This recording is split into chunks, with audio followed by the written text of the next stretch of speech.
What happens when a young and inexperienced Superboy comes face to face with a problem that he not only can't hit, but one, if when left unchecked, could very well spelling the end of Smallville forever? Well, let's hop into the pages of Action Comics issue number 1093 and find what happens next together, shall we? Alrighty then, so as we join the book, we check on in with Pa Kent. He's on his lunch break while he talks to Ma on the phone. Today is actually a big day for the Kent family because Martha has actually started a new job in town selling antiques to try and help the family make ends meet. Times are not only tough in Smallville, but they've only gotten worse thanks to an outbreak of foreclosures. You'll remember this was mentioned a few issues back. And now it seems that all those chickens have officially come home to roost as Kent Farm now finds itself in the foreclosure crosshairs. Pa rushes off to the bank to see what could possibly be done, and in fact he leaves so quickly he hangs up on Martha, something he's never done before in all their years of marriage. This type of strange behavior actually ends up roping in young Clark and his friends Pete, Ross, and Lano, who were just hanging out in town when they see a massive line start to form outside the bank. In short order, we learn that the Smallville bank used to be run by a guy named Mr. Stone. Everyone loved him. He worked there for 40 years, but he just recently retired, and his new replacement is a slimy slug of a man in an orange suit who's now dropping the hammer on anyone and everyone he possibly can in town. Here's the thing though, times might be tough, but most people agree that they're up to date on their payments, and that this guy has no right foreclosing on farms that have been in families for generations. Slimy McGee here is as smug as anything, saying, "Oh, it must be some sort of computer issue. I promise we'll look into it. Until then, the law is pretty clear. You all have to vacate your properties." Which, if you know anything about the farming industry, a couple days is all it takes to absolutely decimate a family farm. Meaning that no one, including the Kents, can afford to leave. Then again, that seems to be exactly what this guy is trying to do, torpedo all of these farms on purpose while claiming a clerical error. Not everyone is taking it laying down either, as at that very moment a masked man armed with a shotgun ends up coming in with some very ill intent in his heart. Now Clark, in his internal monologue, says that in the future, when he became Superman and gained his heat vision, this would have been an easy enough problem to solve. Just melt the gun and be done with it. Unfortunately, we're still dealing with Superboy here, who doesn't have those amazing abilities yet. This means Clark is stuck in a horrible situation, wherein he must choose whether or not he wants to save lives or reveal his own secret identity. Thankfully for once, though, he doesn't have to, as it's actually his friend Pete Ross who ends up shocking everyone by stepping on in and personally talking the crazed gunman down when he realizes that it's actually none other than Coach Jerry Dale. How does Pete do it? Basically, he says that this new bank manager is an absolute slimeball and not the sort of person you'd want to throw your life away for, even if he does have it coming. This brave pep talk actually ends up working too, and Pete even ends up getting heralded as a hero by the local paper. How about that? Sadly though, none of this solves the Kents' money woes, and because of that, young Superboy decides to do something incredibly creative. He uses his powers to tunnel past a long-forgotten gold mine, and in doing so ends up coming back home with several nuggets. More than enough to keep the bank at bay. The only problem is Paul wants nothing to do with it. He says that Superboy using his powers in this way is a real affront to everything that him and Ma have been trying to teach their son. He shouldn't use his amazing godlike powers to try and enrich himself, even in a situation like this where he's only trying to help the family. After all, they don't truly understand where Superboy's powers have come from, what they mean, and if they could possibly be gone one day. They want their son to grow up with morals and ideals. This just feels like cheating. And if he starts doing it now, what's going to be stopping him from doing it for the rest of his life? As you might have guessed, being a young person who is only trying to help, Clark is pretty steamed at the lesson his parents are trying to teach him right now, a lesson that he wouldn't truly end up appreciating until he was much older. In an attempt to direct these negative emotions, though, Superboy goes out of his way to try and help all of his neighbors pack up, men and women that he's known since he was a child, who are now facing the darkest nights of their lives. Even the nice farmer guy with the prop plane from a couple issues back is about to get thrown out by the police when Superboy intervenes, though ultimately this only ends up breaking his heart further when the nice old guy more or less calls him a sellout for being on the sides of the cops and the bank. Dang nabbit, I thought you were one of us. You can talk about peaceful intervention all you want, but as it stands right now, you're really only intervening on behalf of those in power. These words really do end up cutting Clark like a knife, and because of that, he does everything he can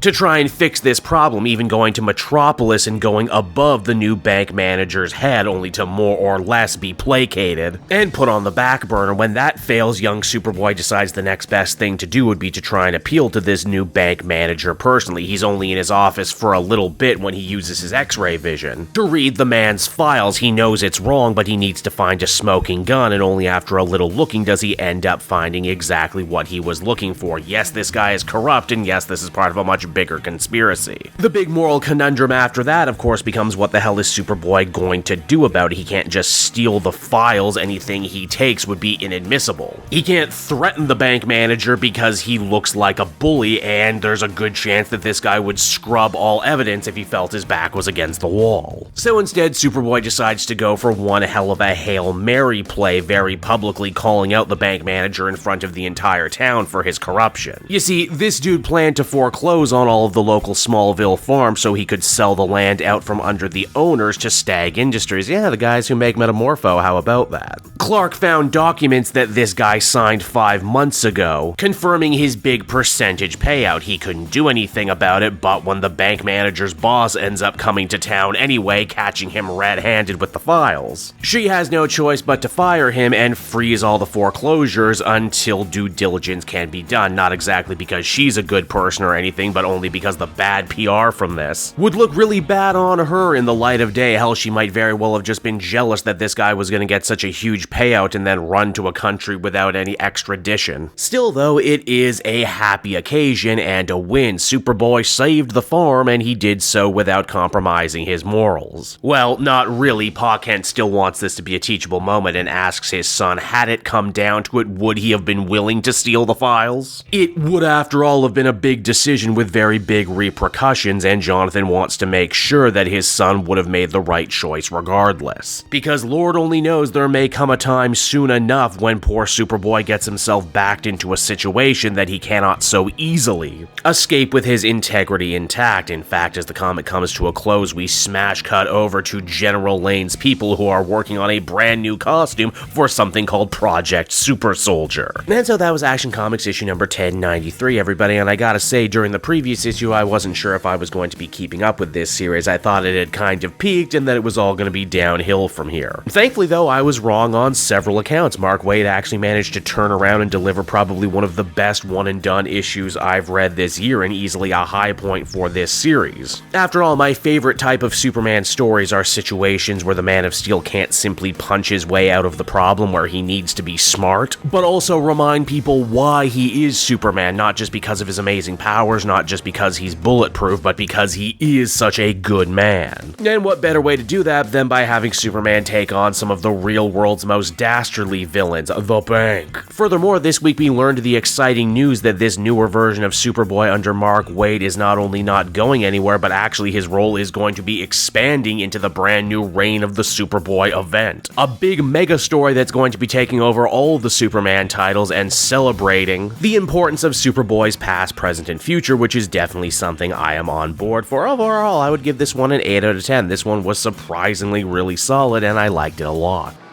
Hey there everyone, it's your old pal Cape Joel again, thanking you so much for watching to the end of the video. I hope you enjoyed it, and if you did, why not check out my Amazon link down in the description. Yes, that's right, the Cape Joel channel officially has its own Amazon storefront now. You can pick up a comic or anything else for that matter, and if you did, you'd really be helping me in the channel. So with that out of the way everyone, I will see you again next time. Bye-bye.